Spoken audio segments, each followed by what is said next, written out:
Boa tarde, pessoal. A gente está aqui na Mocidade. Hoje a gente está reunido aqui no diretório do PSOL para conversar com a Luciana, que é a candidata a prefeita do partido. Tem a equipe dela, com candidatos.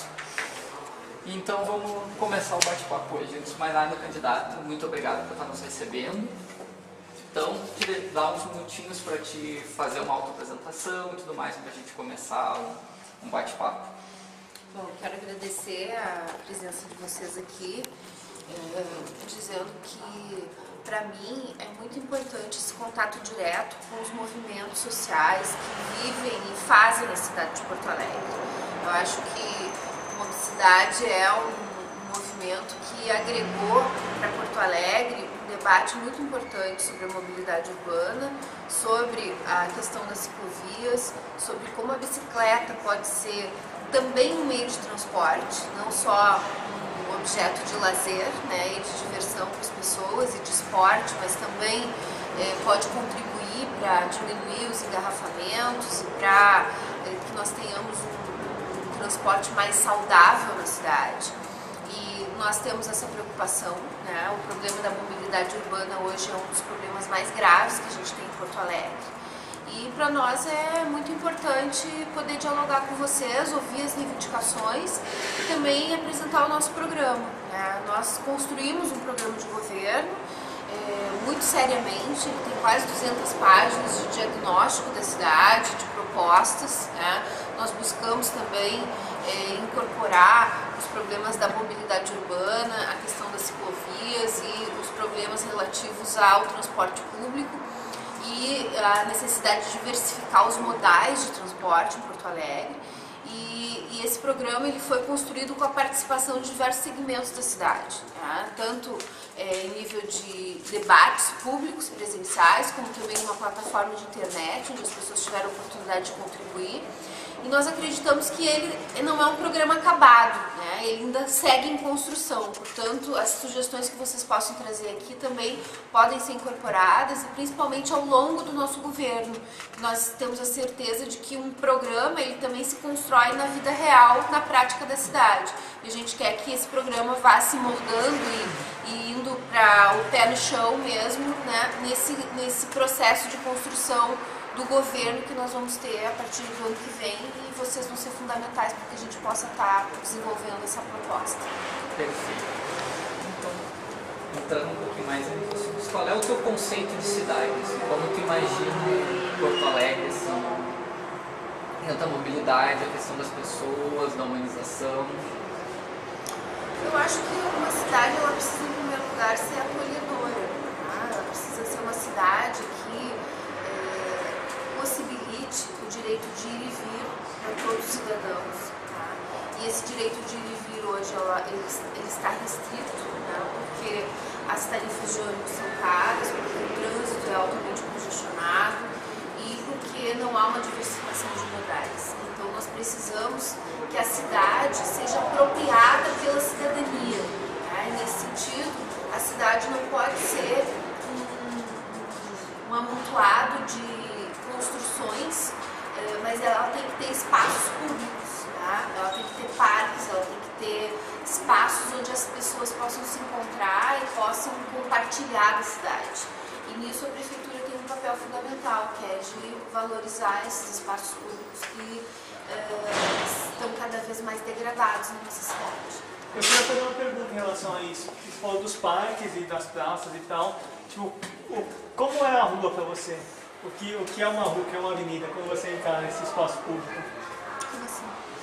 Porque as ruas elas podem ser um corredor onde as pessoas passam, ou elas também podem ser um espaço de convivência, né? Você tem uma possibilidade de ter mesas na calçada, você tem possibilidade de pensar na rua não só como um corredor da cozinha para o quarto, ou do cozinha para o banheiro, mas também um espaço de convivência que pode ser tão agradável quanto um parque ou não. E eu queria saber, assim, tipo, nesse sentido, como que você enxerga as ruas de Porto Alegre? É um lugar acolhedor, não acolhedor? Tipo, como que você enxerga o potencial desse espaço, por exemplo, sabe? A gente tem um problema grave de segurança em Porto Alegre, né? Então, Isso também acaba tornando as ruas ainda menos acolhedoras, né? Mas se a gente conseguir desenvolver um programa de ocupação da cidade, né, de ocupação dos espaços públicos, se cada vez mais as pessoas estiverem na rua, ela vai ficar também mais segura e mais acolhedora, né? E é preciso buscar também fórmulas para que ela não seja só um corredor de passagem, né, que realmente ela consiga receber as pessoas de uma outra maneira, mais acolhedora e receptiva. Quando a gente fala muito de questões de mobilidade dentro da cidade, hoje em dia a gente tem a Política Nacional de Mobilidade Urbana, que um dos tópicos que norteia ela é o conceito da pirâmide invertida do tráfego, né? Onde a gente tem a priorização em primeiro lugar do pedestre, depois dos modais ativos, incluindo entre eles a bicicleta e tudo mais, transporte coletivo e por último o transporte individual por carro, né? Esse é um dos conceitos que norteia, assim, então a gente deveria ter essa priorização.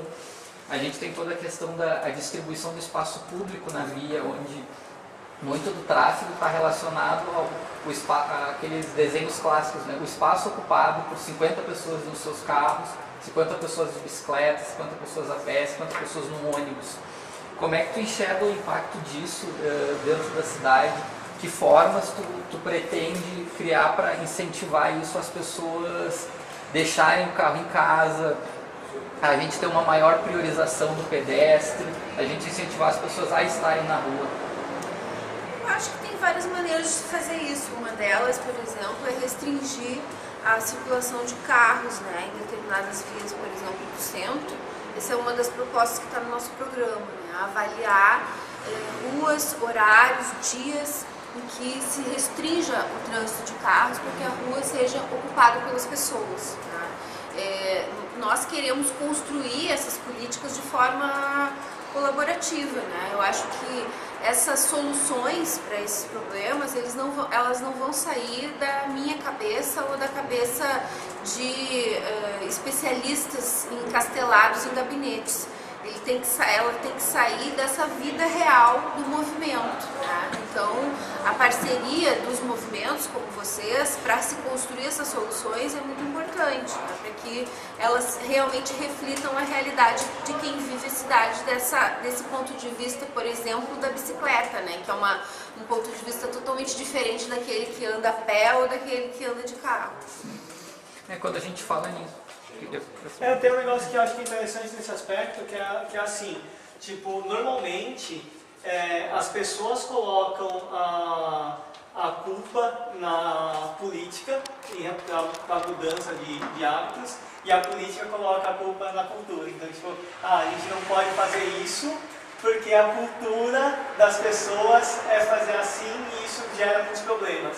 E as pessoas, por outra vez, não podem fazer porque a política não tem vontade política para fazer com que as coisas aconteçam e acontece esse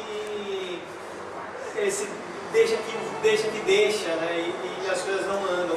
Como você enxerga que você, como prefeita, pode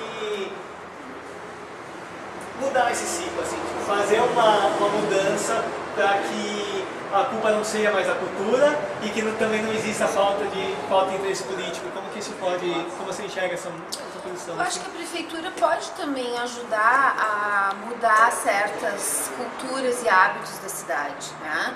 Por exemplo, teve uma campanha da prefeitura alguns anos atrás que foi muito positiva, que foi a campanha da mãozinha, né? Só que ela durou pouco, ela não teve continuidade e muitas vezes hoje já se esqueceu da ideia de que se a pessoa estica a mão, ela quer passar na faixa, e as pessoas nem esticam a mão para passar na faixa porque elas não têm essa cultura, tá? Então eu acho que a verba publicitária, por exemplo, do ano passado da prefeitura foi 18 milhões de reais o gasto com verba publicitária, é muito dinheiro. Então imagina quantas campanhas, né, para se mudar hábitos arraigados nas pessoas que prejudicam, por exemplo, a mobilidade urbana, que prejudicam o bem-estar das pessoas na cidade. Ao invés de fazer campanhas, né, de promoção, né, do governo, dos dirigentes do governo, se fazer campanhas como aquela que foi a do pedestre, mas que tenham uma continuidade e possam de fato gerar uma mudança, né, na forma como as pessoas se comportam. Acho que aproveitando esse gancho até, a gente vê uma coisa que a gente percebe exatamente nisso, o ponto que o Cadu trouxe, da questão da cultura. Normalmente, quando vai se ter campanhas e projetos, eles são pensados muitas vezes na visão de quem está no carro. Como, por exemplo, a gente tem problema de atropelamento para pedestre. O que eu faço? Por exemplo, eu coloco grades nas esquinas e norteio o pedestre a atravessar. Quando a gente acompanha outros conceitos de outras metrópoles, observando outras cidades do Brasil e do mundo, se trabalha bem pelo contrário. O pessoal usa lombofaixas, por exemplo, que é a faixa de pedestre, que seria junto com o quebra-mola para ficar no mesmo nível da calçada. Políticas de restrição de velocidade, zona 30, zona 40, o cruzamento em X, que é a faixa de pedestre nos cruzamentos, que ela é pensada pelo ponto de vista de quem está a pé e não quem está de carro, ou até alguns outros conceitos que a gente pode chegar, como a questão dos pedágios urbanos, que estão sendo implementados em algumas cidades, exatamente para incentivar as pessoas a se tornem mais confortável para quem anda a pé, e não normalmente como acontece, né? Que a gente tem uma influência que torna o mais cômodo possível que a pessoa escolha o modal do carro, independente dos problemas disso. Mas a gente vê que isso normalmente, o impacto disso é baixo, na questão de acidentes e tudo mais. O que eu queria saber, o que tu pensa em relação a isso, o que dá para a gente fazer para ter essa diminuição do número de acidentes. A gente tem, por exemplo, agendas como a Visão Zero, que é a ideia de que nenhum atropelamento ou problema de trânsito com vítima seja aceitável, e o que for necessário de restrições e tudo mais vão ser implementadas para isso. Então eu queria ver o que a tua gestão tem de ideias em cima disso. Olha, eu quero construir essas ideias. A gente não tem uma proposta acabada, né? Eu não sou especialista nessa área e também não tive a oportunidade nesse primeiro turno ainda de aprofundar nesse detalhe o programa de governo. Até porque eu acho que não caberia isso estar pré-determinado num programa de governo. Eu acho que isso deve ser construído coletivamente. Uma das ideias que a gente tem é criar uma plataforma de internet onde qualquer cidadão possa apresentar uma proposta. Se essa proposta tiver 2% de apoio do eleitorado lá na plataforma, como as curtidas do Facebook, 2% de curtidas, digamos assim, naquela proposta, ela vai a plebiscito, né? E aí se abre um debate na cidade sobre aquela proposta. Se a proposta for aprovada, o governo vai encampar a proposta e aí vai encaminhar para a Câmara ou vai tomar as medidas que forem necessárias para que a proposta se realize. Então, por exemplo, você acha uma coisa que é super polêmica, que é o pedágio urbano, tá? Esse é o tipo da ideia que o cidadão, tu ou qualquer integrante do movimento poderia colocar na nossa plataforma e ela seria submetida a um escrutínio, né? Se ela ganha esses 2% de apoio, que não é tão difícil de ganhar, ela vai a um plebiscito popular e aí se define. É claro que a tendência das pessoas é sempre ir pelo senso comum, né? Então propostas diferentes, elas têm dificuldade de progredir nesse ambiente de democracia direta, né? Mas se a gente faz um debate amplo sobre o assunto, se a gente coloca os prós e os contras, se a gente realmente democratiza a informação, mesmo propostas que inicialmente são vistas com restrição para a população, podem ganhar apoio se a população entender a vantagem dessa proposta, né? Então eu acho que esse tipo de iniciativa, ela não deve estar pré-determinada por um programa de governo, ela deve ser construída coletivamente ao longo do governo. Deixa eu perguntar, tu falou em 2%, é 2% da onde, desculpa? Do eleitorado de Porto Alegre. Do eleitorado de Porto Alegre, isso seria quantas pessoas? Nós temos mais ou menos 900 mil eleitores em Porto Alegre, né? Então seria os 2% de 900 mil é 18 mil, né? 18 mil curtidas, digamos assim, na proposta, ela iria a plebiscito. Tá, então é do total do eleitorado e não das pessoas que estão utilizando a plataforma. Do total do eleitorado. Essa é a proposta que eu estou apresentando no programa de governo, que é inspirada na experiência de Madrid e Barcelona, que eles também fizeram esse mesmo modelo, né? De 2% do eleitorado curtindo a proposta para ela ir a plebiscito. Uma pergunta em relação a isso, tipo, esses debates que vão acontecer depois espalhados pela cidade, tipo, como que você imagina, tipo, é meio que por região do plano diretor, não, do OP, mais ou menos isso? Tipo, em cada região do OP teria um debate e as pessoas que apresentaram a ideia vão fazer parte desse debate? Como que é isso? Só para entender um pouquinho melhor. Eu imagino 2 níveis de discussão. Tem o OP, né, que ele é autogestionado, então eu não posso interferir diretamente nas regras do OP, eu posso fazer propostas, discutir, né, que eu acho que seria necessário algumas mudanças, mas o OP vai ter que se autodeterminar, digamos assim, para ver como que ele se renova e consegue envolver mais gente. E teria essa outra parte da democracia exercida pela internet, né? Seria uma forma da gente incorporar mais gente no processo decisório, né? Então, através da plataforma de internet mesmo. E a partir de uma proposta ir a plebiscito, sim, aí teria que se abrir a discussão presencial também. Nesse aspecto que eu pergunto, assim, tipo, como que ia ser? Eu mostrei, por exemplo, 17 encontros, um em cada região do OP, e aí nesses 17 encontros, quem vai ter essa disponibilidade? Porque é isso, né? Às vezes eu posso ter uma ideia muito bacana e colocar lá, e ter, sei lá, vamos supor, fui feliz e tiveram 18 mil apoios. Aí depois disso vão ter debates em 17 OPs para apresentação. Eu não penso necessariamente nisso, eu não desenhei essa proposta assim no detalhe, né? Mas eu imagino que essa discussão tenha que ser feita livremente pela cidade, né? O governo pode estimular o debate, eu posso mesmo eu presencialmente, né, ir em determinados eventos, discussões, mas eu acho que o governo não tem que disciplinar a discussão, ele tem que estimular e deixar que a sociedade se organize da melhor forma possível para exercer essa democracia. Falando então, passando para o segundo eixo, então, falar um pouco sobre questão de transporte público, então.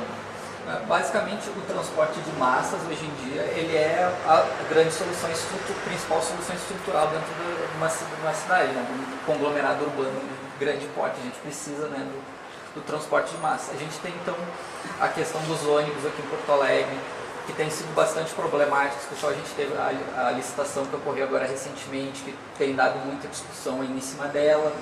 A avaliação do serviço é bastante ruim. A questão do valor da passagem e tudo mais. Se fala em algumas questões de reorganizações de linhas e tudo mais. O BRT, embora ele esteja sendo implementado, também está andando muito devagar. A gente tem a questão de metrôs, VLTs, outras ideias que já surgiram e acabaram ficando pelo caminho. O que a tua gestão então tem de ideias para essa parte realmente de transporte de massa na cidade? Bom, primeiro, o problema dos ônibus é gravíssimo, né? Porque foi feita uma licitação para 20 anos e a gente tem certas amarras legais aí. Nós questionamos judicialmente a licitação, perdemos, então nós ficamos um tanto presos aí ao problema legal, né? Mas ao mesmo tempo nós temos uma prerrogativa de fiscalização muito forte, né? Então nós vamos exercer essa prerrogativa de fiscalização de forma muito intensa sobre as empresas para que elas no mínimo cumpram, né, o que está comprometido na licitação. Por exemplo, um dos compromissos é a formação de um conselho de usuários, né? Isso até agora não foi feito. A outra questão que a gente quer fazer em relação à tarifa, nós queremos fazer uma auditoria nas planilhas de custo das empresas, porque há controvérsia sobre os valores que elas informam nessas planilhas, né? Há muitos valores informados ali não correspondem de fato aos valores de mercado.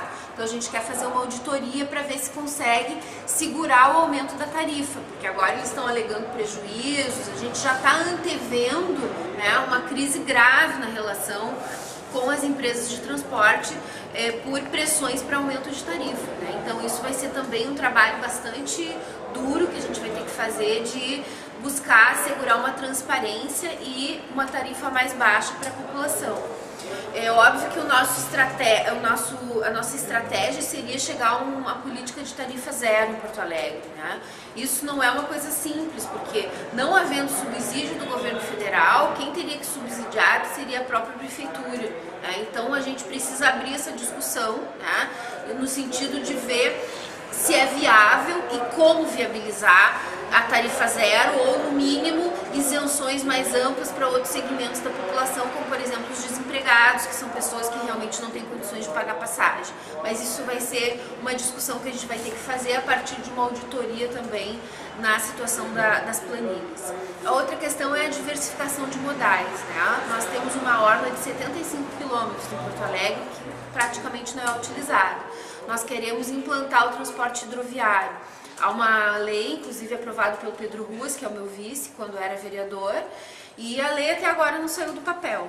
Já foi até marcada a data para a inauguração do catamarã da Ilha da Pintada, Porto Alegre, mas não aconteceu. Está lá a Ilha da Pintada, tem que viajar 45 minutos para chegar no centro de Porto Alegre, enquanto se poderia fazer isso em 5 minutos. Tá? Você poderia ligar a Zona Norte, a Zona Sul, o centro, as ilhas, tudo via catamarã. Né? E a licitação que o governo fez deu deserta, porque eles colocaram certas exigências na licitação que a empresa que opera o catamarã em Porto Alegre não conseguiu cumprir. Tá? Então nós queremos rever essa fórmula da licitação para implantar o transporte hidroviário. Além disso, a discussão do metrô, que está congelada pela falta de vontade política do governo federal, né? O metrô não é algo que a prefeitura tenha como financiar. Há uma discussão também de uma possibilidade de aeromóvel. Canoas está implantando aeromóvel com financiamento internacional. Nós queremos avaliar essa possibilidade também, conhecer a experiência de Canoas e ver se há linhas de crédito internacionais viáveis para Porto Alegre para o aeromóvel, porque isso seria bem mais prático do que o metrô, até porque interfere menos, né, no trânsito da cidade. Então é também uma discussão a ser feita. A outra questão são as próprias ciclovias, né? O problema é que hoje a gente tem que são menos de 50 quilômetros de ciclovia num plano cicloviário que prevê 500 quilômetros que não está sendo implementado, né? Foi retirada a obrigatoriedade dos 20% da multa para as ciclovias e a prefeitura fica refém das contrapartidas. A ciclovia acaba sendo um brindezinho que a prefeitura recebe como contrapartida dos empreendimentos. Nós queremos mudar essa lógica, né, e fazer investimentos nas ciclovias como meio de transporte real para a população, não que liguem nada a lugar nenhum como acontece hoje, né, mas ciclovias que de fato sejam conectadas e conectadas com os outros modais de transporte, né. Então a Fernanda, por exemplo, nossa vereadora, aprovou um projeto que possibilita as bicicletas irem no ônibus, né? Isso é uma coisa importante, porque aí a gente integra. A Porto Alegre tem grandes distâncias que muitas vezes não se consegue percorrer de bicicleta. Então, se a gente consegue integrar o ônibus com a bicicleta, facilita muito mais as pessoas usarem também o modal cicloviário em conjunto com o ônibus. Então, é uma necessidade essa diversificação de modais para poder, né, democratizar o transporte em Porto Alegre. Uma observação que eu acho que é interessante é que dentro das bicicletas compartilhadas, a gente estava conversando com o pessoal do Itaú e na pesquisa em que foi feita ano passado do perfil do ciclista, Porto Alegre foi a cidade com os maiores índices de... Na verdade não foi pela pesquisa, foi pela pesquisa do Itaú com as bike shares, não é isso, Tassi? Na verdade é um dado de catálogo, quando você se cadastra e você consegue ver qual é o sexo da pessoa que optou, e o maior número de mulheres no Brasil que pedalam são aqui. Mas o que eu ia dizer não era de mulher, era o fato de que da intermodalidade, que tipo, a gente não tem nenhuma estrutura para intermodalidade e tipo das capitais que tem esse sistema de compartilhamento de bicicletas, Porto Alegre é uma das que tem o maior índice de intermodalidade, mesmo você não tendo nenhum lugar onde nenhum bicicletário em terminal de ônibus, você não tem como colocar a bicicleta dentro do ônibus, e os caras ainda assim, tipo, é uma das cidades que tem esse maior potencial, assim. Eles verificaram isso através eles têm o mapeamento das viagens, né, de, tipo, onde a bicicleta pega e onde normalmente se deixa. E aí se chegou a essa conclusão que, tipo, estações perto de lugares onde se consegue fazer intermodalidade, elas fazem viagens maiores do que... O número de viagens é maior do que de outros lugares. entra muito até aquela questão que algumas pessoas, uma expressão que se usa, né, que em alguns pontos, especialmente ali no centro, Porto Alegre quase se tornou uma grande rodoviária, né, pela questão dos ônibus. Aí entraria muito essa coisa da integração, de um uso mais inteligente. Não é simplesmente eu ter ônibus para tudo que é lugar, mas é eu conseguir me deslocar, até porque a vantagem da bicicleta em geral, ela é para trajetos menores, ela não vai ser a solução para todo mundo, mas a integração dos modais permite exatamente a gente ter um uso mais inteligente e um melhor aproveitamento do espaço. Pessoal, se vocês puderem encaminhar, eu tenho uma outra agenda às 6 horas, a Maria me passou, se vocês tiverem as últimas questões, aí a gente precisa... Ah, não, perfeito. Então, a gente começou a falar das ciclovias ali e tudo mais. A gente solicitou uma avaliação, pessoal, a gente fez uma consulta pública com 495 porto-alegrenses nos últimos dias, e algumas das questões que falou foi exatamente em cima disso das ciclovias. Algumas das coisas que mais pedem seria a integração da atual infraestrutura que a gente já tem, e um aumento dessa infraestrutura. 44% das pessoas disseram que não usam bicicleta, mas considerariam usar se a gente tivesse uma infraestrutura menor. Aí envolve questões também da gente ter a centralização da infraestrutura toda aqui na região central, em exclusão às zonas periféricas, onde a gente tem muito também tráfego de bicicleta. A Via do Trabalhador é uma, né, que poderia ter uma ciclovia e seria muito útil para todo o pessoal que mora na Zona Norte e trabalha naquela região. Sim. Tem toda essa questão dos 20% que acabou sendo extinto pela prefeitura. Hoje a gente depende de contrapartidas. Que ideias vocês têm em cima então do PDCI, né, e tudo mais para incentivar e acelerar esse...